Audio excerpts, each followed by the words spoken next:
All right, super dusty. The car's super dusty. This is the first. I think I showed this before, so it's just real built up right now. I guess quite frankly, I don't know what I'm doing. So I usually put too much on here, and then it takes me a really long time to sand it down. But that what works for me.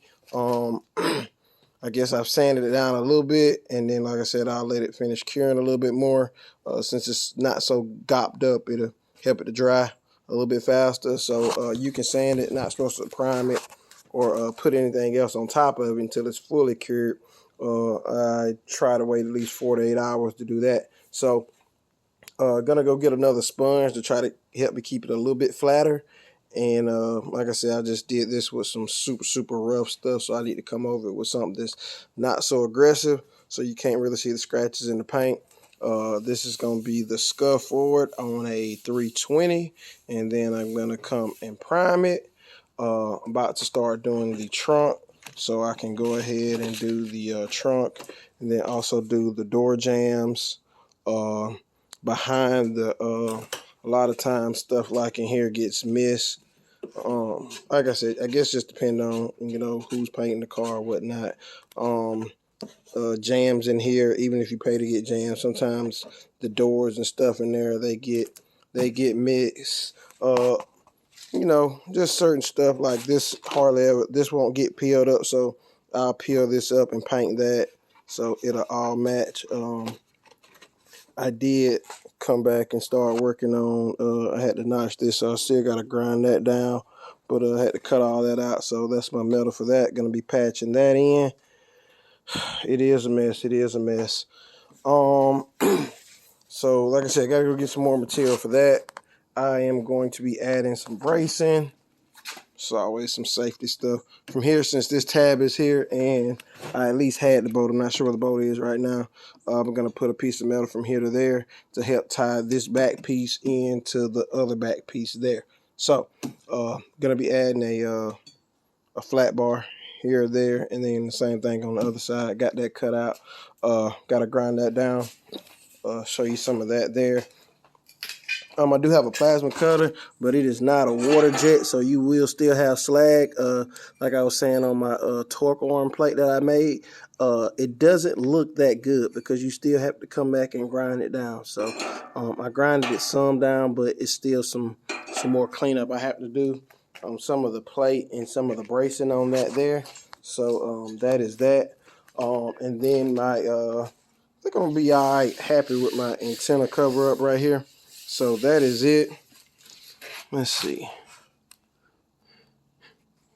Just a wee bit, but not bad at all, man. It's not bad at all. I think I'm going to be really happy with that. Like I said, going to end up putting the glaze over it. A little bit of the dip right there. But like I said, I'm going to finish sanding that down once I go get some pad, which you can kind of see I've been back and forth.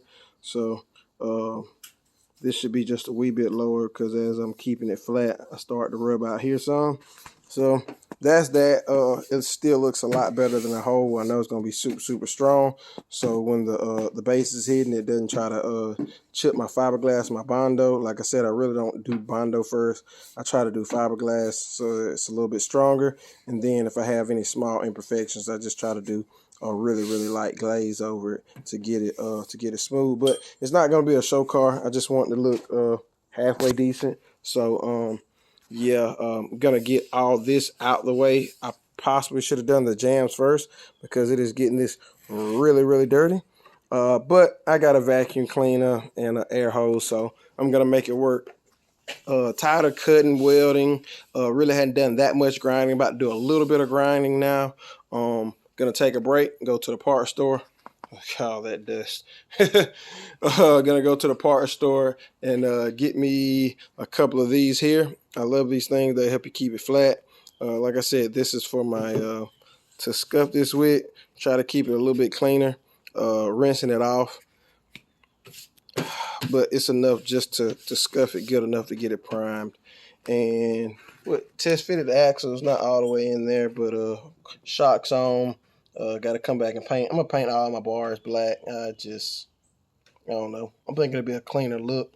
Some of them are red, some of them are black. The rims painted black. Gonna try to get my fender wells and up under the car black as well. So that is a gear set, but not the gear set I want to run. Just doing some test fitting stuff. So that's what's going down today. Like I said, do some more grinding on this stuff. I gotta clean this stuff here up so it's able to be welded and test fitted again on the car on the second test fit for it. Got to take a little bit more out of it. About to get back on the plasma cutter, grind it down some. I get real aggravated when I start grinding, so I'm gonna grind it down some, take a break, go to the store, get a few more sponge sanding pads, and come back, do a little bit of sanding, do some grinding, do some test fitting, and kind of just work my way around so I don't get burnt out. That's what I like to do. That's what works for me. I get burnt out on jobs really quick sometimes, so I just kind of like to skip around a little bit so I don't get burnt out.